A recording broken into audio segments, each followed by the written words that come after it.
डिसेंबर, जानेवारी आणि फेब्रुवारी या 3 महिन्यामध्ये महावितरण आणि महाजनकोला जो जास्तीचा खर्च आला आणि त्यावर ॲव्हरेज 13 पैसे प्रत्येक युनिट मागे दरवाढ झाली आहे। कॉमर्स इंडस्ट्रीला 25 पैसे दरवाढ झाली,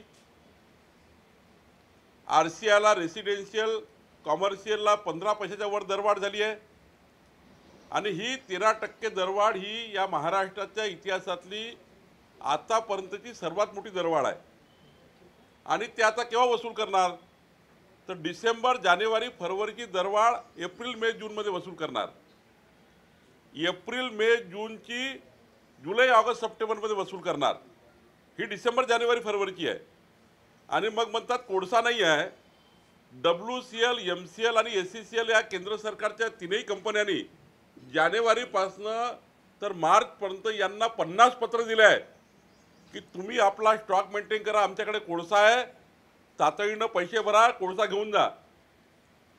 आमच्या सरकारच्या काळामध्ये मे, जून, जुलै, मार्च, एप्रिल, मे, जून या महिन्याचं पावसाळ्याचं नियोजन पूर्ण करायचो आम्ही। कोळसा स्टॉक ठेवायचो। 22 दिवसाचा कोळसा शिल्लक राहायचा। पण जानेवारी, फरवरी, मार्चपासून WCLनी कोल कंपन्यांनी पत्र देऊनही या कंपनीच्या अधिकाऱ्यांनी कोळसा उचलला नाही आणि म्हणून आता ही दरवाढ एवढा करता आली आहे।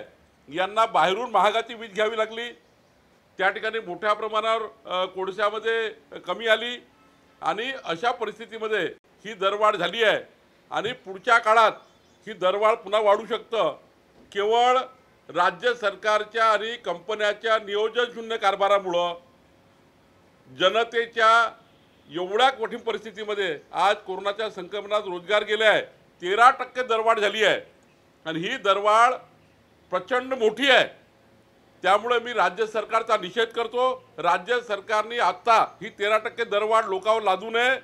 13% दरवाढ झाली, हे पैसे बजेटमधनं द्यावे आणि बजेटमधनं देऊन लोकांचे जे दर वाढलेले आहेत ते कमी करावे, ही मागणी मी करतो आहे। एकीकडे वीज दरवाढ आणि दुसरीकडे भारनियमन सध्याची अघोषित भारनियमन सुरू आहे, अनेक ठिकाणी वीज जाते। 1000 मेगावॉटचं अघोषित भारनियमन चालू आहे।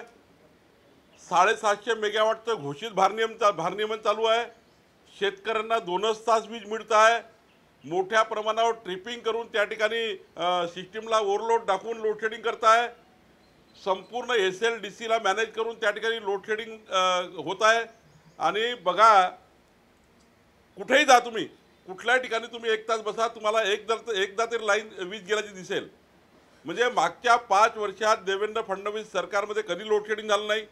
मागच्या 5 वर्षात देवेंद्र फडणवीस सरकारने कधी दरवाढ केली नाही।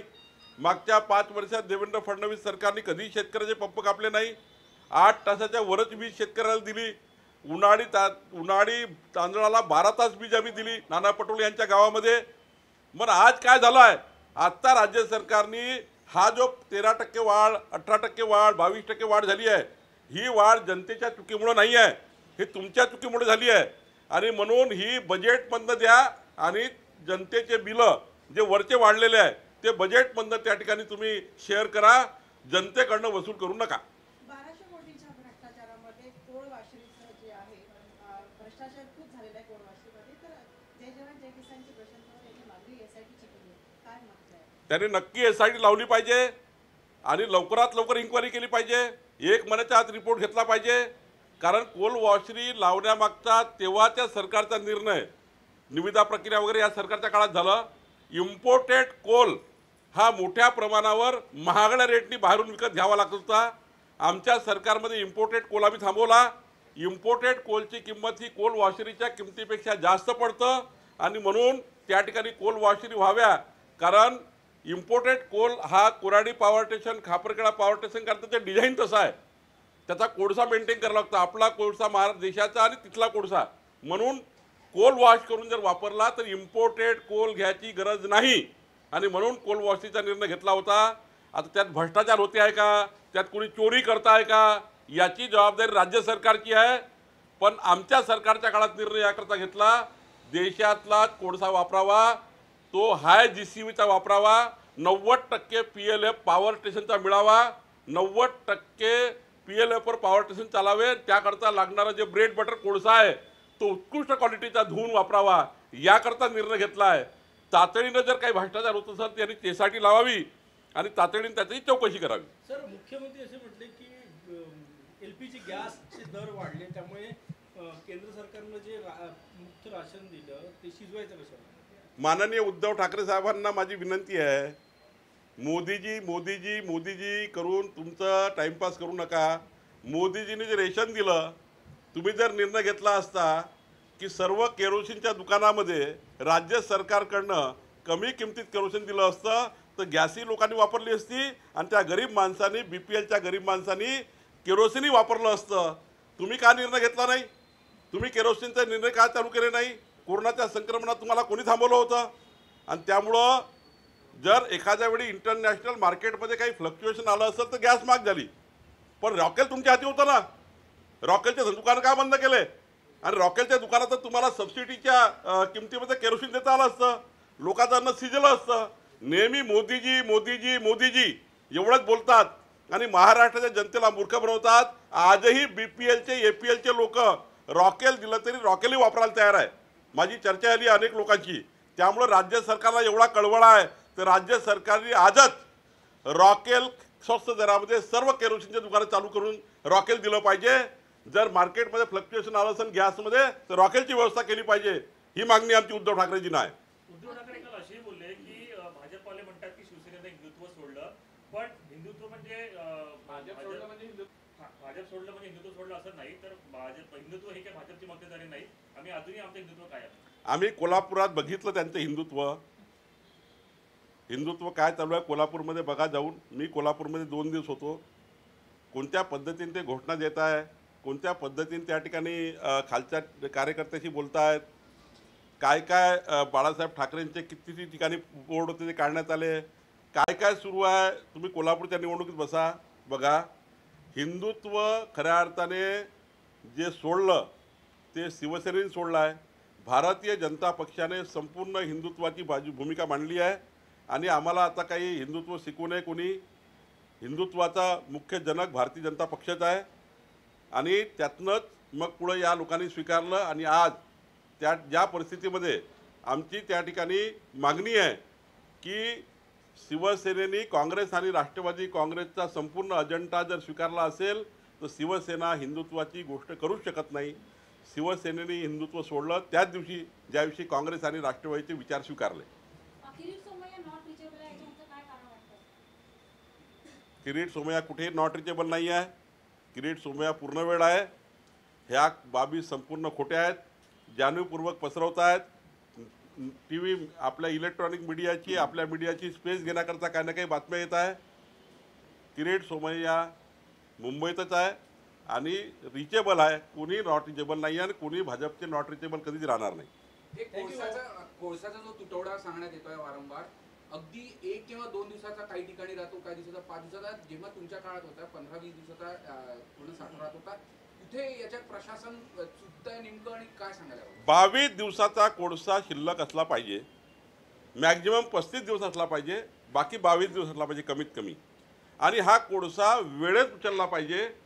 तुम्ही पैसे नसल्यामुळं वेळेत कोळसा उचलला नाही म्हणून तुमचा स्टॉक होऊ शकला नाही आणि आत्ता तुम्ही ओरडताय की 1 दिवसाचा कोळसा नाही आहे आमच्याकडे. कुणाची चूक आहे? कोल कंपन्या तुम्हाला कोळसा नाही म्हटलं का? कोल कंपन्यांनी कोळसा दिला, पत्र दिले, तुमचा कोळसा रेडी आहे घेऊन जा, रेडी आहे असं सांगितलं कोळसे कंपन्यांनी. यांनी उचलला नाही आणि म्हणून ही परिस्थिती निर्माण झाली आहे. याला सर्वस्वी राज्य सरकार जबाबदार आहे, कारण कोल कंपन्यांना देण्याकरता यांच्याकडे पैसेच नाही आहे. 18,000 कोटी रुपये राज्य सरकारने या कंपन्याचे थांबवले आहे.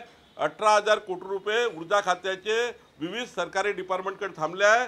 ते 18,000 कोटी या वित्त विभागाच्या बजेटमध्ये मिळाले नाही आणि त्यांचा कॅश फ्लो संपूर्ण बिघडलेला आहे. यांच्याकडे कॅश फ्लो नाही आहे. नितीन राऊत हे हतबल झाले आहेत. काँग्रेस, राष्ट्रवादी काँग्रेस आणि शिवसेनेच्या वादामध्ये संपूर्ण वीज मंडळ हे बर्बाद झालं आहे. सध्याची जी मागणी आहे राज्याची ती 28,000 मेगावॅटची आहे आणि पुढच्या महिन्यात साधारणतः ती 30,000 मेगावॅट पर्यंत जाईल. त्यामुळे राज्य अंधारात जाणार आहे आणि दुसरीकडे राज्य सरकार खासगी वीज ती खरेदी करणार आहे. त्यामुळे खासगी वीज खरेदीसाठी राज्य सरकारचा हा खडा टप्पा नाही. जर राज्य सरकारला खाजगी वीज खराजी करायची गरज पडली ही यांच्या चुकीमुळे होत आहे. आमच्या काळातही सुद्धा 25 हजार मेगावॅट वीज आम्ही वहन केली.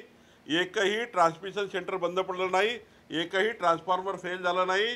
25,000 मेगावॅटपर्यंत वीज आम्ही ट्रान्समिट केली आहे. हे काही नवीन नाही आहे, हे कळतंच सरकारला. सरकारची जबाबदारी आहे, रोज मॉनिटर करावं लागतं. आमची मागणी अशी राहील, जर तुम्हाला आता मार्केटमध्ये वीज घ्यावी लागते आहे, तुमचे जनरेशन शेड बंद पडले, महाजनकोचे संच बंद पडले, तुमची जबाबदारी आहे. तर मग तुम्ही आता हे वाढलेल्या पैशांचे वीज घेणार आहे ते राज्य सरकारने आपल्या बजेटमध्ये भरले पाहिजे. जनतेवर भूदंड टाकू नका, ही मागणी आमची आहे. Thank you sir sir Hindi वेगळा घेऊन रेट बिजली के बढ़ाए हैं. कॉमर्शियल जो ग्राहक है उनका 15% के ऊपर बढ़ाए गए, इंडस्ट्रियल ग्राहकों के 25% के ऊपर बढ़ाए गए और आरसीआई के रेसिडेंशियल कनेक्शन के 15% बढ़े हुए हैं. एवरेज 13% रेट बढ़े हुए हैं. देवेंद्र फडणवीस सरकार ने 25,000 मेगावाट के ऊपर बिजली ट्रांसमिट की. कभी बिजली के रेट नहीं बढ़े, कभी भी कोयला कम नहीं गया. 22 दिन से लेकर 35 दिन का कोयला हमारे समय में था. ये सरकार को WCL और सारी कोल कंपनियों ने यह कहा कि आप अपना कोयला उठा लीजिए. जनवरी से 50 लीटर इनको दिए. इनके पास पैसा नहीं था कोल उठाने के लिए, इसलिए इनका स्टॉक नहीं हो पाया. बिजली के रेट, महंगी बिजली इनको लेना पड़ रही है और इस वजह से दिसंबर, जनवरी, फरवरी का जो रेट बढ़ा है वो अभी अप्रैल, मई, जून में वसूल करने वाले हैं और मार्च, अप्रैल, मई का आप आगे वसूल करने वाले हैं. ये जो 13% की जो महंगाई आई है बिजली के ऊपर, राज्य सरकार को विनती है, राज्य सरकार को निवेदन है कि राज्य सरकार ने जनता के जेब से नहीं वसूल करना चाहिए. ये जो बिजली के रेट बढ़े हैं ये केवल सरकार की गलतियों से बढ़े हैं, कंपनियों के, तीनों कंपनी के मैनेजमेंट की गलती से बढ़े हुए हैं. तो जनता के जेब से ना ले, बजट से पैसा दे और ये 13% पैसा कम करे, ये डिमांड मेरी है. और कोल कंपनी ने बार बार लेटर देने के बावजूद भी 35 दिन का कोल इन्होंने जमा नहीं किया. इस वजह से ये मारामारी हो रही है. प्राइवेट से बिजली लेना पड़ रहा है. अगर प्राइवेट से महंगी बिजली लेते हैं, सरकार ने उसका भुगतान करना चाहिए. 1200 करोड़ का घोटाला हो रहा है, भ्रष्टाचार हो चुका है कोल वाशिंग. जब राज्य में इंपोर्टेड कोल आता था उसका रेट कोल वासरी के कोल से बहुत ज़्यादा महंगा है. इंपोर्टेड कोल लाना और पावर स्टेशन चलाना ये बहुत महंगा होता है. इसलिए इंडियन कोल को वॉश करके हमारा इंपोर्टेड कोल की लेवल पर लाना और पावर स्टेशन चलाना, ये भूमिका थी. करके हमने कोल वाशरी चालू करने का निर्णय लिया. हमारे सरकार में केवल हमने निर्णय लिया, पूरी प्रक्रिया ये सरकार में हुई है. अगर प्रशांत पवार जी और कोई नेता को लगता है कि गलतियां हो रही है, भ्रष्टाचार हो रहा है, तो एसआईटी की मांग करे. एसआईटी सरकार ने लगाए और इंक्वायरी करे. हमारे सरकार ने तो इंपोर्टेड कोल बंद कर दिया. इतना महंगा कोल लाना, इंपोर्टेड कोल, उसके बजाय इंडियन कोल यूज करना. WCL का अपने इंडियन कोल यूज करने का निर्णय हमने लिया. तो इंपोर्टेड कोल बंद करना, इस वजह से हमने किया है. लेकिन अभी अगर वहाँ कुछ होता है तो यह जवाबदारी राज्य सरकार की, हमारी नहीं है. बीजेपी ने कदम उठाया था ना, इंपोर्टेड कोल पूरा बंद करने के लिए कोल वाशरी का निर्णय लिया है. अब कोल वाशरी ईमानदारी से चलाना राज्य सरकार की जवाबदारी है. किसी को लगता है भ्रष्टाचार हो रहा है, भ्रष्टाचार हो रहा है, उनके इतने बड़े बड़े लीडर वहाँ बैठे हुए हैं, डिप्टी सीएम है, सीएम है, सरकार चला रहे, वहाँ पर उनके बात करनी चाहिए. प्रेस में बात करके क्या फायदा है. इसलिए अगर हमारे सरकार में भ्रष्टाचार हुआ, एसआईटी लगा लीजिए. हमको वहाँ पर इंक्वायरी करिए हमारी. लेकिन भ्रष्टाचार हो गया, ये भ्रष्टाचार हो गया, वो इसने ऐसा कर लिया, उसने ऐसा कर लिया, ऐसा करने से नहीं होता. तुम्हारी सरकार है, तुम्हारे पास एंटी करप्शन है, तुम्हारे पास सभी डिपार्टमेंट है, इंक्वायरी करिए. भ्रष्टाचार करके मीडिया का टाइम लेके फायदा क्या है. हमारा कहना है कि जल्दी एसआईटी लगाइए और निर्णय करिए.